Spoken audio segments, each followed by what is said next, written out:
Oke, sekarang sudah tahun 2025 dan sebagian dari Anda mungkin kepikiran untuk beli gadget yang bisa bikin Anda lebih produktif dari tahun sebelumnya. Namun tentu saja tahun baru artinya ada tantangan baru ya. Dimana kalau tahun ini adalah meskipun PPN itu nggak jadi naik ya, tadinya tuh ada isu ke 12% tapi ternyata tetap di 11%, bukan berarti harga-harga gadget itu akan stagnan. Karena meskipun PPN itu nggak naik, yang namanya resesi ekonomi secara global itu tetap terjadi, sehingga harga-harga gadget itu pasti akan menyesuaikan ya, antara mungkin harganya naik, atau mungkin harganya sama tapi peningkatan tahun ke tahun itu nggak terlalu berasa.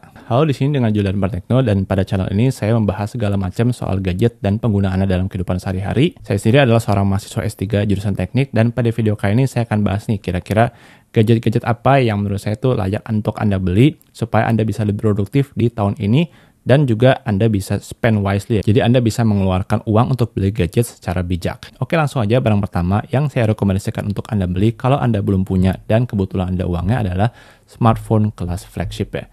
Jadi begini, smartphone kelas flagship itu nggak harus artinya smartphone paling mahal ya, atau paling baru. Anda bisa beli yang flagship tahun lalu atau flagship yang seri paling rendahnya. Misalnya untuk Google Pixel, saya bisa pilih yang A, ini yang seri A ya, kan ada yang XL yang biasa dan yang A. Atau kalau iPhone di sini contohnya di sini ada iPhone yang biasa ya, jadi bukan yang Pro. Dan ini pun bukan iPhone paling baru ya. Yang paling baru kan 16 ya. Ini masih yang 15. Atau Anda bisa beli yang 14 atau 13.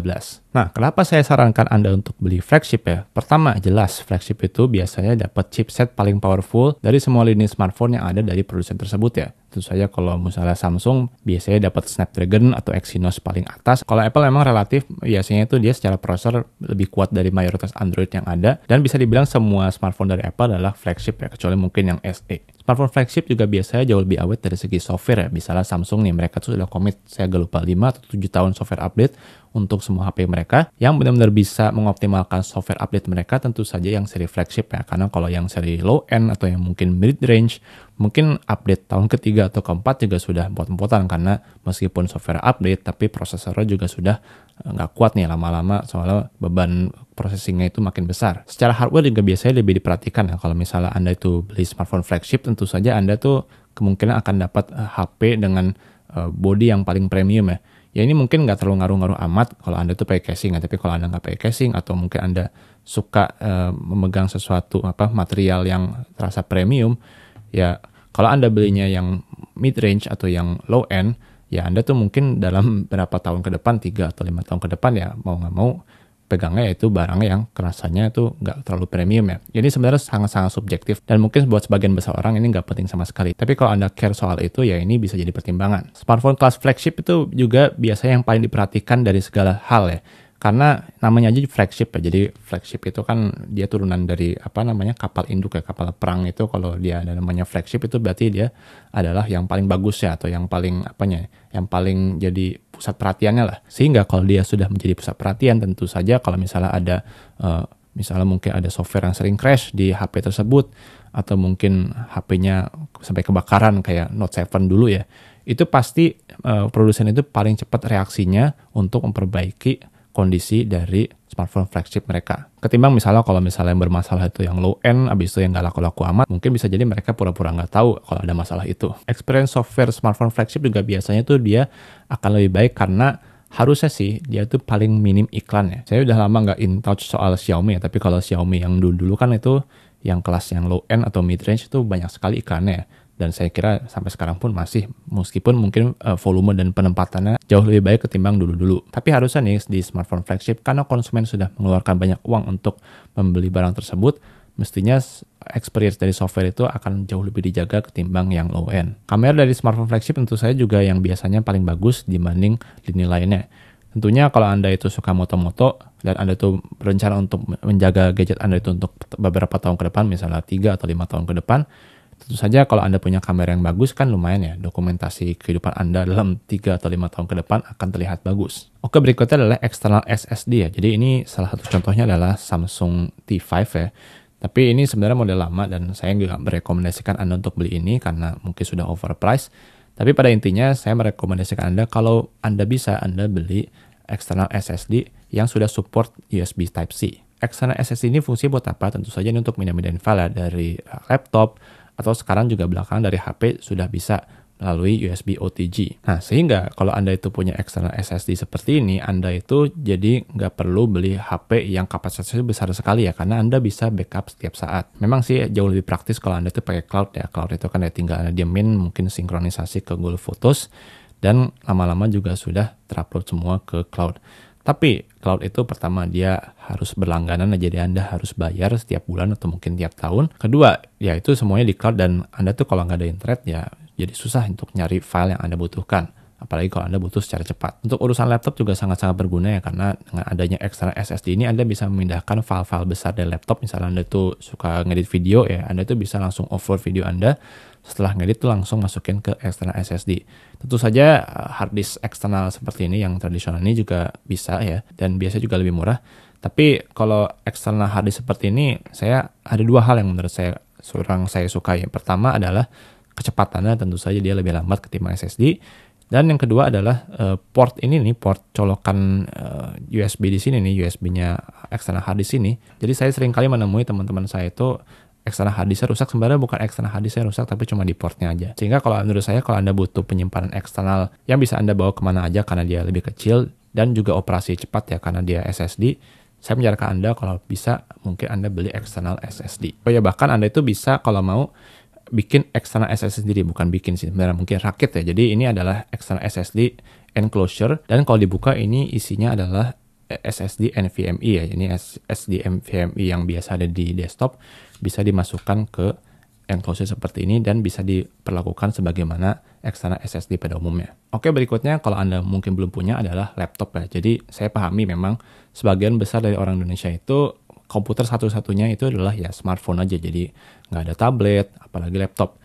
Dan menurut saya itu fair-fair aja, karena mungkin memang nggak butuh. Kalau Anda tuh mungkin kalau kerja butuh dokumen, yang ngetik dokumen itu mungkin ke warnet, atau mungkin pakai laptop kantor, atau mungkin dari sekolah disediakan laptop atau komputer, mungkin Anda nggak butuh laptop. Tapi saran saya sih, kalau memang Anda ada rezekinya, mungkin Anda bisa pertimbangkan untuk beli laptop. Karena pertama, kalau Anda itu mengandalkan desktop mungkin di sekolahan atau di warnet, Anda itu artinya nggak bisa kerja kapan aja. Jadi Anda harus pergi ke tempat itu, dan begitu selesai Anda nggak bisa lanjut ya. Dan buat teman-teman yang mungkin sering kali kerja atau sampai misalnya ngetik dokumen atau mungkin ngerjain PR itu semuanya full dari HP ya, punya laptop itu bikin sangat-sangat produktif ya, karena Anda itu dapat layar besar, dapat keyboard, dapat touchpad, dapat apalagi port yang banyak buat nyolok-nyolok seperti flash disk atau mouse atau mungkin peripheral lainnya, sehingga Anda bisa kerja jauh lebih produktif dengan laptop ketimbang Anda kerja dengan smartphone ya. Dan kalau Anda itu punya laptop, bisa dibilang ini investasi yang bagus juga, karena dengan laptop Anda itu bisa misalnya Zoom meeting, kemudian Anda juga bisa pakai untuk kerja part-time, misalnya mungkin bikinin website, atau mungkin admin sosial media, atau mungkin bikin konten di web misalnya dengan Canva. Masih banyak lagi opportunity, kesempatan-kesempatan yang bisa Anda raih kalau Anda itu punya laptop pribadi. Kalau untuk laptop, channel ini banyak banget bahas soal laptop ya, tapi secara umum menurut saya sih, kalau Anda itu memang benar-benar butuh beli laptop dan laptopnya harus kondisi baru, saran saya kalau bisa jangan spend kurang dari 6 juta ya. Kalau bisa 6-7 juta, supaya Anda tuh bisa minimal dapat Core i3 atau Ryzen 3 paling baru. Layar Anda bisa dapat layar yang enak, mungkin layar IPS. Dan tentu saja Anda kalau bisa dapat yang garansi resmi, supaya kalau ada kenapa-kenapa Anda bisa klaim ke service center. Yang service center itu tempatnya jelas dan kualitasnya juga jelas. Oke, yang berikutnya adalah health tracker. Jadi Indonesia itu adalah salah satu atau mungkin nomor satu negara yang paling malas jalan kaki ya. Mungkin memang ini ada alasannya kenapa ya, mungkin kurang aman lah, atau mungkin polusinya nggak enak lah. Tapi dimanapun Anda berada di Indonesia, saya yakin setidaknya ada satu atau beberapa spot di lingkungan Anda itu yang cocok untuk misalnya jalan pagi, atau mungkin lari pagi, dan melakukan kegiatan yang menyehatkan lainnya. Selain itu juga salah satu concern dari generasi muda zaman sekarang adalah kebanyakan duduk ya. Dimana ini ada yang bilang ini adalah new smoking ya. Jadi kalau dulu tuh pembunuh utama adalah rokok, sekarang itu kebanyakan duduk. Saya sendiri juga awalnya banyak malasnya, tapi sejak 2019 itu saya mencoba setidaknya banyakin gerak jalannya lah. Jadi coba ikut acara lari, fun run gitu. Kemudian nutrisi juga lebih diperhatikan, dan menurut saya efeknya cukup baik hingga sekarang. Nah, salah satu gadget yang bisa memotivasi Anda untuk lebih aktif lagi adalah dengan punya health tracker ya.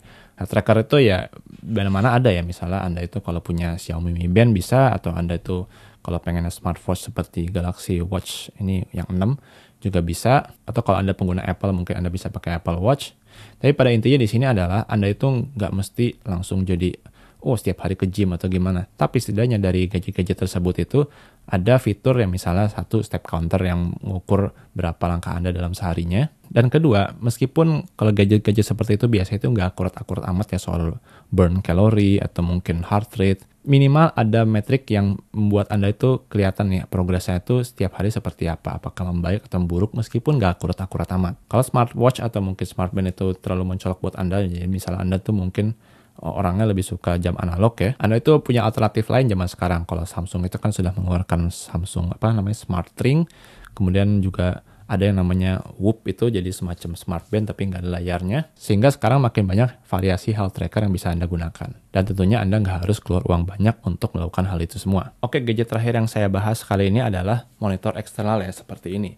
Oke, misalnya Anda itu kerja dengan laptop, misalnya yang laptop ini yang ukuran 13 inci, dan untuk jangka pendek sih misalnya Anda itu sering pindah-pindah, kemudian ngetik mungkin di coffee shop beberapa menit ya, mungkin 30 menit, sejam, dan Anda kemudian harus pindah-pindah lagi ya. Layar segini sih menurut saya oke-oke aja. Tapi kalau laptop Anda adalah komputer kerja satu-satunya Anda, menurut saya ada baiknya kalau Anda itu coba beli monitor eksternal sehingga laptop itu bisa dicolok ke layar kedua ya.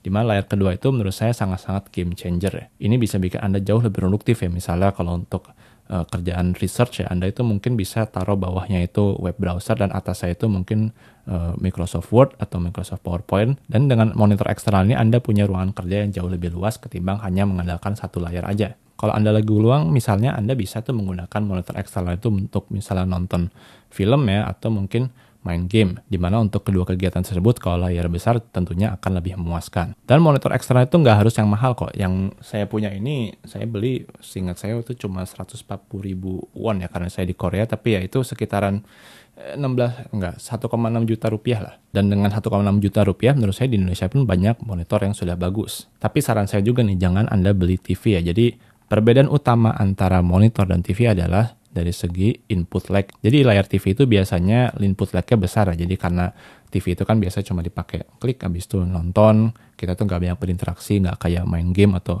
menggerakkan mouse. Input lag TV itu kalaupun gede nggak apa-apa. Tapi kalau monitor, Anda itu kan sering menggunakan mouse ya. Jadi monitor itu harus gesit lah mengikuti pergerakan mouse Anda. Tentunya Anda nggak pengen input lag yang besar. Oke, demikian aja video singkat dari saya. Mudah-mudahan bermanfaat. Silahkan like video ini jika dirasa bermanfaat. Subscribe jika tidak ingin ketinggalan konten lembar teknologi lainnya. Saya Jul dan terima kasih telah menonton.